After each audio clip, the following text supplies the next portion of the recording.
शककर्ते छत्रपती शिवाजी महाराज यांच्या 350व्या शिवराज्याभिषेक दिनानिमित्त मराठा तितुका मेळावा प्रतिष्ठान यांच्या वतीनं 5 आणि 6 जून रोजी किल्ले विशाळगडावर विविध कार्यक्रमांचं आयोजन करण्यात आलं होतं।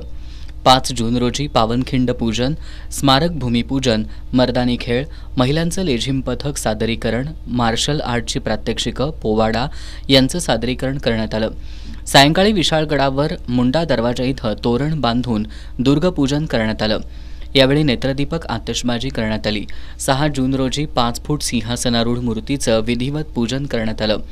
प्रतिष्ठानचे संस्थापक अध्यक्ष रणजित घरपणकर यांनी मोठ्या मूर्तीवर नाण्यांचा अभिषेक केला, तर कार्यप्रमुख योगेश केरकर आणि ऋषिकेश देसाई यांनी उत्सव मूर्तीवर अभिषेक केला। यानंतर उत्सव मूर्ती आणि शिवरायांची पालखीचं पूजन प्रमुख पाहुण्यांच्या हस्ते करण्यात आलं। यावेळी शिवरायांच्या जयघोषानं संपूर्ण परिसर दणाणून गेला।